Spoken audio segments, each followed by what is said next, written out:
In the Tuileries Palace, the very air was gilded. Light, thick and anxious as honey, strained through heavy drapes of crimson velvet to fall upon a world of Second Empire excess. It caught the curlicues of ormolu, glinted off the glassy eyes of porcelain busts, and pooled on the intricate patterns of Savonnerie carpets. The room was a testament to opulent decay, every surface laden with the weight of ornamentation. A gilded clock ticked a hollow rhythm beside a Sevres vase overflowing with scentless waxen flowers. At the chamber's heart on a Louis XIV desk of polished ebony lay a map of Europe. Its edges were frayed, its colors, the imperial purple of France, the patchwork of German states, seemed to bleed slightly in the damp, warm stillness. A single trembling beam of light illuminated the border along the Rhine, a river drawn in cautious blue ink that now seemed a trench of potential fire. 700 kilometers northeast, the light was different. It was a steely, clarifying light that fell in sharp geometric slabs across the polished marble floors of Berlin. Here, in a neoclassical hall of severe proportions, silence was not warm but cold, not hollow but efficient. The only sound was the subdued, rhythmic hum from the adjacent telegraph office, a mechanical heartbeat. The color palette had shifted decisively. French golds and reds had given way to Prussian blues and grays, the tones of ink and slate and polished rifle barrels.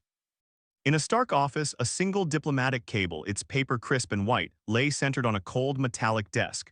The message upon it had been meticulously edited, each word pared down to a sharp functional point, the ink not blotted but perfectly dry. No unnecessary curlicues adorned its script. The tension between these two rooms was a palpable force, conveyed not through voices but through their opposing atmospheres. It lived in the contrast between the Tuileries' Baroque, almost suffocating richness and Berlin's clean, relentless lines. It was in the map, a thing of antique parchment and aspirational borders versus the telegram, a stark instrument of modern intent. The air in Paris was thick with the silence of apprehension, of dynasties sensing twilight. In Berlin, the air was thin, charged with the silence of calculation, of an engine being primed. Two Europes existed in that moment, one receding into the glow of its own past grandeur, the other emerging, hard-edged and precise, from the shadow of its ambition. The tinder was laid in the plush carpets of one capital, the spark was being forged on the cold desk of the other. The spark found its fuel with a violent mechanical roar. The gilded interiors and marble halls vanished, replaced by a new world forged from iron and coal.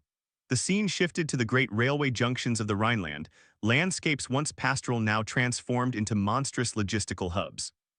Under a harsh utilitarian sun that bleached color from the sky, parallel lines of steel gleamed like drawn blades, converging and diverging in a ruthless geometry of purpose.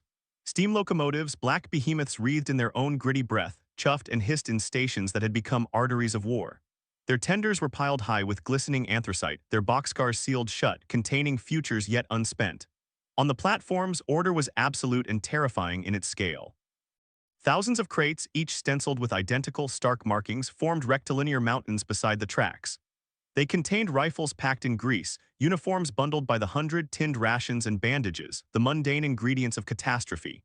Teams of men, their movements synchronized by whistles and shouted commands, loaded this bounty into waiting cars with a rhythm that was neither hurried nor slow, but inexorable. The air, once carrying the scent of linden trees and turned earth, was now permanently stained with the acrid tang of coal smoke, hot oil, and the sweat of concentrated effort. Beyond the rail yards, the countryside itself was being rewritten. Across fields where crops had recently grown, geometric columns of white canvas tents materialized, aligned with surveyors' precision. Artillery parks sprawled like metallic gardens, the bronze and steel of cannons catching the flat light, their wheels chalked, their muzzles pointing south and west. Roads that had known only farm carts and leisurely carriages now bore the endless, rhythmic tread of marching columns. From a height, the movement resembled a slow, deliberate flood. The parallel lines of rails, the converging lines of marching routes, all flowing in one concerted direction. As dusk fell, the landscape transformed again under a canopy of cold stars. The geometric day gave way to the organic night. Concentric circles of campfires flickered into existence across the darkened fields, thousands of tiny, dancing lights mirroring the constellations above. The smell changed once more, coal smoke. Now blended with the scent of boiling stew, damp woolen greatcoats, and the rich, dark odor of earth churned by countless boots. The silence of the palaces was gone, replaced by a vast, low hum, the murmur of 100,000 voices, the clink of mess tins, the restless shuffle of horses, and beneath it all, the deep, subsonic tremor of engines idling on distant sidings. The engine of war was not merely built. It was now fired, its heat radiating outwards, preparing to consume everything in its path. The path ended in mud. All the geometric precision, the relentless flow, the industrial might, it culminated here in the churned, formless horror of the Sedan Valley. The scene was one of hyper-realistic devastation, a canvas stripped of color and hope. The palette had desaturated to a monochrome of ash, clotting earth, and the dull gleam of wet steel. The earth itself was a wound, a vast expanse of mud-clogged soil turned over by shell and hoof and boot until it resembled a grotesque brown sea frozen mid-tempest. It swallowed objects whole. An abandoned French cannon, its ornate bronze barrel now spattered with filth, sat half-submerged at a drunken angle. A Prussian pickelhaube helmet lay nearby, its spike just breaking the surface like a drowned man's final gesture. Shattered trees, limbs torn away, stood as skeletal sentinels against a sky perpetually stained by the lingering, thick smoke of rifled artillery. This was not the clean, dispersing steam of locomotives, but a greasy, particulate haze that clung to the throat and blurred the line between earth and air. It carried the scent of spent gunpowder, a bitter metallic tang that had seeped into the very fabric of the landscape, and beneath it, the older, deeper smell of rent soil and decay. The soundscape of industry and marching columns was gone.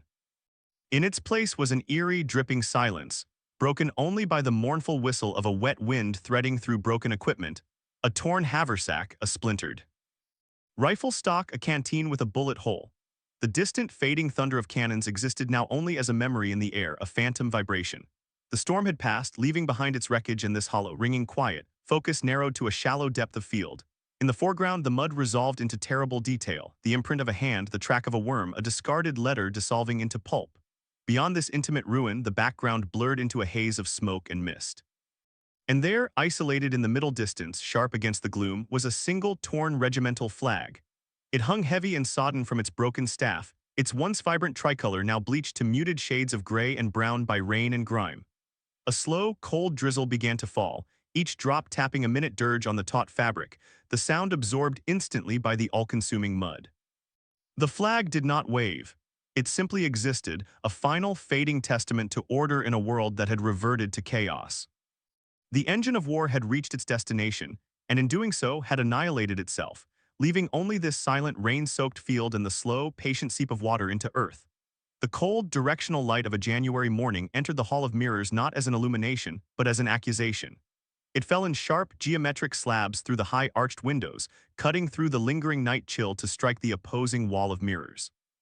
There it fractured, multiplied, and flung itself back across the vast, silent cavern of the gallery in an infinite, recursive dance. Each beam gleamed on the polished Versailles parquet, a herringbone of oak now serving as a stage for a different order, and glanced off the gilded bronze of the candelabra that lined the room.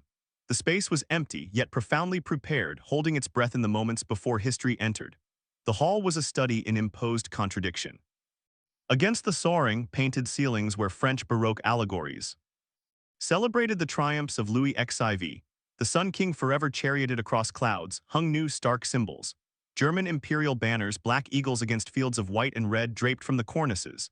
They hung heavily, their fabric absorbing the light that the myriad mirrors sought to amplify, introducing blocks of solemn color into the gilded frenzy of the walls.